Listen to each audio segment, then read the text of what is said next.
What's going on, guys? What's cracking? Another day, another awesome box. You probably already know from the title what we're getting in this, but let's go ahead and open it up. Of course, made in America, baby. And it's funny, fragile. Is that fragile?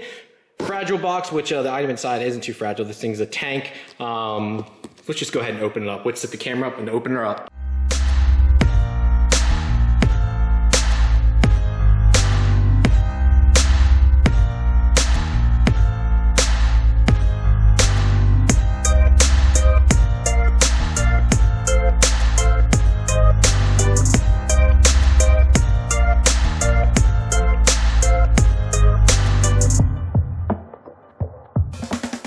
All right, guys, so here it is. The billet pan from Autobanh Motorsports. Now, if you guys can tell, this is 100% CNC from 6061 billet aluminum. It is absolutely beautiful. Includes all hardware to install, even to the engine itself, not just the different layers. I'm gonna explain that to you here in a second. But this is a, how do I put this? This is a modular system, I guess that's what we'll call it, because you can change or interchange the depth of the pan or how much oil capacity you want the pan to have. So in this case, as you can see it right now, along with using this longer neck, so if you can see here, longer pickup neck, this is a 8-quart pan. So this extra section in here adds an extra 2 quarts. If you don't have this section, this is a 6.5 quart pan, which is slightly more than what factory is. I believe factory is like 5.5 or 5.65 quarts. A lot of us guys just put 6 quarts in it, but this truly is a 6.5 quart pan, which already gives you an extra quart of oil. For any of us guys that are running a wet sump, that is fantastic. The more oil we can have, the better off we are. This is designed for the rear sump, so this doesn't work for the front sump cars, but for anybody running a rear sump, if you got a Lexus SC300, Mark IV Supra, this is the sump for you, or rear pan for you. It's got a bunch of cool little features too. Like I said, it is modular, so we can take this apart, which I will have to show you guys here then. I'm gonna take this off. What I wanna show you too is, sit it back down here. Nice and gentle. I don't want to scratch up. It's too beautiful. This is O-ring, so no more FIPG here. So this is 100% O-ringed right here. So you want to make sure you scrape everything off, which I'll show you guys here. I'm going to have to take a razor blade, go over all of it to make sure it's all off. And all you have to use now is an O-ring. So getting the pans on and off, it will be a lot easier. This is one giant O-ring, which is pretty nice too. Now, if you're doing the 6.5 quart, I don't believe we have to use this extended neck. Now I'm going to double check with Tommy here, but I don't believe we need this because I think that makes or hits down against the pan because it's too deep then. I'm going to double check with him here. This here, let's move these out, is your lower and upper oil pan bolts. So the upper pan bolts will go here. Lower ones are for the guys down here. The ones that it looks like he already has in it. These look like these might be a few extra, so I won't need those. So that's nice to have. So I have all the bolts I'll need. The next thing we really have to do here, guys, to make this simple, is start taking the other pan off. So this pan has been through heck and back. You see I actually painted here this last time. This is original pan I've had, and prying these things on and off sucks. It never comes off easily, ever. You just, every time you do take them off, you always take that risk of bending them. I kind of had to hammer this one back down. So when I take it off this time, I think she's gonna be donezo. I'm gonna try and get it off nicely, but I just don't see it happening. The other thing I gotta do is see this FIPG. I need to get all that off. So I'm gonna have to sit here with the razor blade and scrape all that off and make sure it's all gone. So what we're gonna do is start taking all these bolts out and then start scraping away, and I'll show you how I pry it off. Now, unlike most of you, I had already sealed this engine up. So I'd take the pan off, I had to pry underneath of it and to get it off. What we gotta do next now, and this makes it harder, because usually what I would do here is I would clean this up with a razor, and then what I do is I take a wire wheel to this and go over it. So this is gonna be a lot more tedious for me. The reason I take a wire wheel too, because that makes sure I get all debris off. I'm just really funny about that, something sealing up, especially with this being O-ringed. I really want to make sure that this seals properly. So I'm going to sit here. Luckily, I do have like a block scraper. So this company called Wild Tools makes this block scraper. It's designed for a block, but you can use it for this too. Now, my other issue is getting stuff down the engine. So now I'm going to get tape here. I'm going to take brake cleaner to the inside of the pan, get a little oil out, and I'm going to stick tape on the inside of the pan with a bunch of paper towels and whatever I can. So whatever debris goes down in, I can then pull it back out. Better safe than sorry. So I'm gonna take the pickup off, this pan, the baffle here, just to make sure nothing happens. I did notice this is starting to rust. He cleaned this for me. I guess this is steel. So when he cleaned it, it took off the coating. So I might wanna oil this up so it doesn't rust anymore. And I might actually just buy a new one just because I don't think they're that much money. So I might just do that. So anyways, I digress. We have to take this off. But I wanted to show you this. Let's go over here. Again, I got so much stuff everywhere right now, guys. Let's look at the difference in pan size now. Again, this is 8 quart right now versus, so I looked it up online, it's like 5.2 quarts is what the Super's supposed to take. Now the GTE, I believe, takes like 0.3 to 0.2 more. So realistically, a 6.5 quart pan, which would be out without this center section, that would be 1 quart more than a GTE. 8 quart would be 2.5 quarts more. So that is a lot more oil capacity. If you're doing the 8 quart, you're doing 50% more oil. That's insane. That'll help you a ton. Pretty much anything past this, guys, you got to go dry sump. This will really keep you to stay wet sump, which I want to do. I prefer wet sump. That's just the ideal version for me. So yeah, I'm going to go with 6.5 quart. Want to show you this too. That does have an extra port for any other sensors you want to run for the oil. If you want to run like oil temp, this is like a perfect little spot to run it down at the pan itself. So yeah, also I should show, let's do this. I don't want to spin this around because it's got a nice finish. So I don't want to bang that up, but there's your oil drain port then, and use a standard Toyota plug. So you can put whatever oil pan plug you want in there. I'll digress now though, guys. I'll shut up and let's go scrape that and install this. I'm about to install the pan. I got a little bit more scraping to do because you can see I've got it good, but it's not perfect. I need to get all this off. If there's a little bit of black residue, it's not the end of the world, but you want this as smooth and no nicks in this as much as possible. What I mean by that, any nicks in the aluminum that could cause the O-ring not to seat properly. So I'm taking my finger over this. Now the black area, the FIPG, you want to get as much off as you can, whatever it takes. You can see I've gotten huge amounts off. What you see isn't even really on there. It's almost like paint at this point. I don't want to sand because I don't want anything to get in the engine. Again, ideally the pan wouldn't be on the car. What I would take with this is, let's come over here. I would take one of these guys here, something like this, and run it over that pan. You put it on a drill end, take it over the pan, and it scrapes it clean, and also gives it a nice surface to adhere to. It just gives like a proper sealing. Unfortunately, since this is already on the engine, I don't have that ability, so there's some spots here that's not perfect, like some areas that just almost feel like it's painted on, like it's dead smooth, but I want to get as much off as I can. So I got a little bit more to do, and I'll be done. After we do that, we're going to install the pan. I'm going to leave the deep pan on right now, but I'm going to take it off then because I'm not installing this neck. This is only for the 8.5 quart. I misspoke earlier. It's not 8 quart, it's 8.5 quarts. Without the center section, it's 6.5 quarts with this, and with the center section here, that adds 8.5 quarts. When I talked to Tommy, he said factory 6.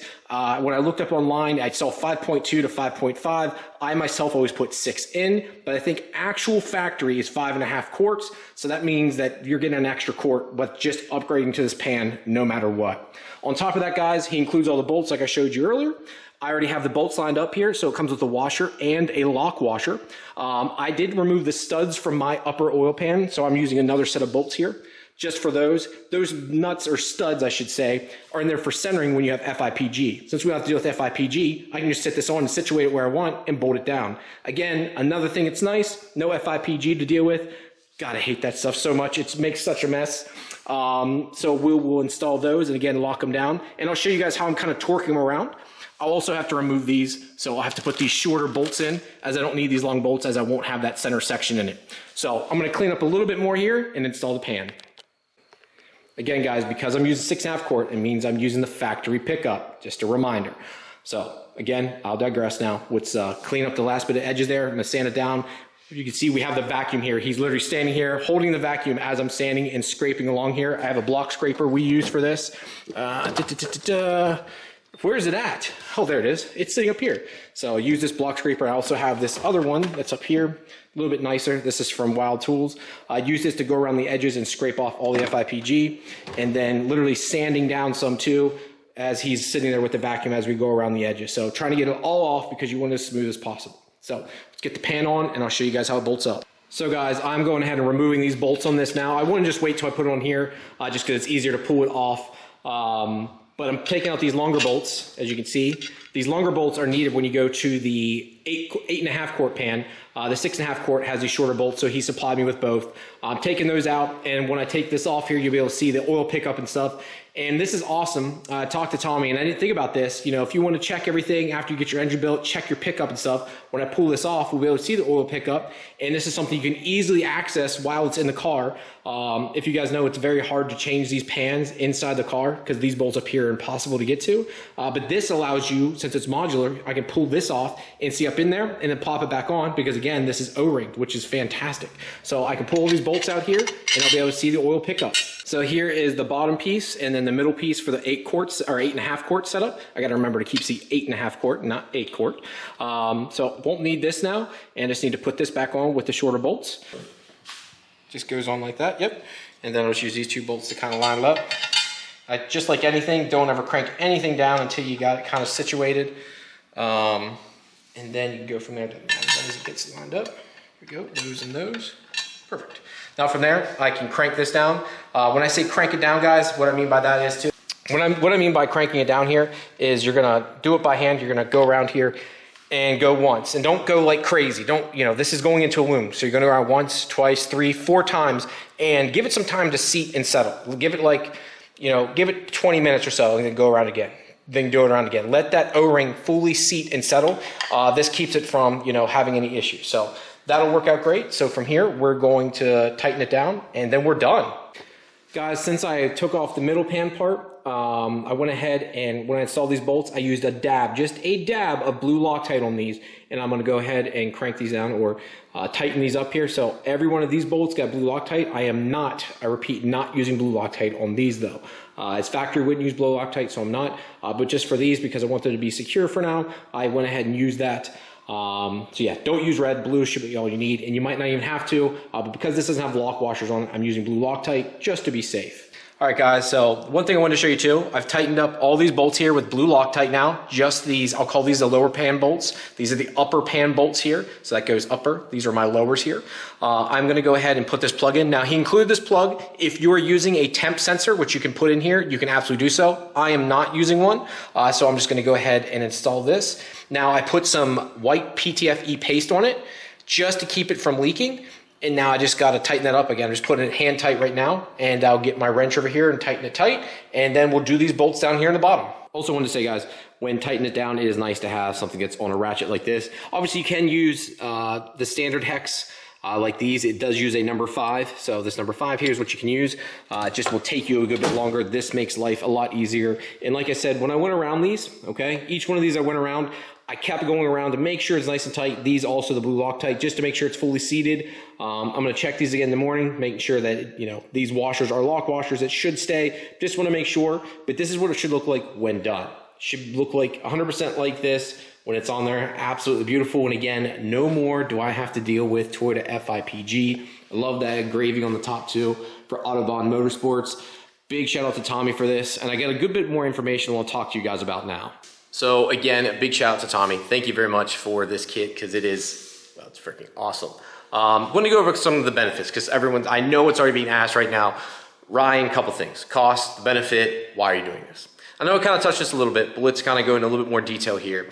First and foremost, the biggest thing being oil capacity, right? No matter what, on his website, he says half a quart for the 6.5 quart, and then for the 8.5 quart, you're gaining 2.5 quarts.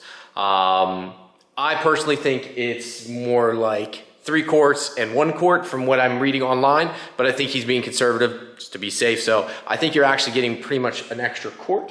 Even with the 6.5 quart, don't need an extended baffle with it or anything like that. Now the 8 quart you do. Now again, what is the benefit of doing this? More oil capacity you don't have to worry about when you're racing, going hard in a fast line. Someone like myself who's making more power now, you're sucking more oil through, you're going, hey, you get stuck up in the head, it's not getting down to the pan yet. You can run dry. Now, you don't want that happening. Also, more oil equates to cooler temperatures. If you're not running an oil cooler like myself and most other people, this helps you get away with not running one. If you run 8 quarts, the more oil going through the system, that oil is able to cool down the pan instead of being up in the head or the engine where it's hotter. So it allows it to actually cool better. It's been proven in road racing and things of that nature too, that actually really does help with the cooling factor of it. Neat little tidbit there for you. The biggest thing being though, you don't have to run out of oil and you don't have to go to dry sump. This keeps you away from dry sump. And I get dry sump has a lot of benefits, but it has a lot more complications. We're fortunate in the 2J world, I can understand with other engines, that the factory oil pump, the factory oiling system on a 2J is fantastic, unlike most engines. So if we can keep our wet sump, why not? So by going to this setup allows you to keep that wet sump, allows you to keep using factory Toyota parts everywhere else and keeping it as simple as possible. And it seems to make the most sense. Now, let's go ahead and talk about cost. We'll break that down also. For the 6.5 quart is going to be $1,200, listed down below. If you want the 8 quart, that ranges a little bit from $1,500 to $1,700. And that also depends if you're getting anodizing done also. So that can also change the pricing there some. But you're looking at anything between $1,200 to $1,700. Again, if someone's looking at this going, hey, I just want a fancy pan, I can say that maybe that's not for you. If you are trying to make more power, I think this is a good, maybe even great solution to not have to go dry sump, which is way more money, way more complication, way more lines to run. There's no good way to put one in a super. You have to cut it up somewhere, somehow. There's just no good way of doing it. This allows you to keep factory everything and to make all that power and have a little bit of relief. It's just the best way of going about it. This is what I would do. If you're going to push for more power, you want to keep it a street car. You don't want to go dry sump, and even if you want to race, this is the way to go. I know John Stats, he is still in a wet sump, and he was going 7s for all those years. Won World Cup finals twice on a wet sump, and I think something like this would be beneficial for someone like him or a couple other guys that are still wet sumped. We again are very fortunate to have that, so why not utilize it? I also want to reiterate, they do actually have a front sump version of this. There's no deep pan version of the kit yet, but they do offer a front version of this. It's a 7-quart system.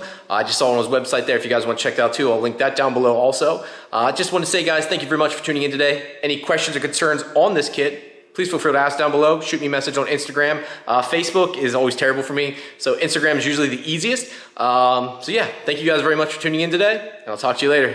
Peace.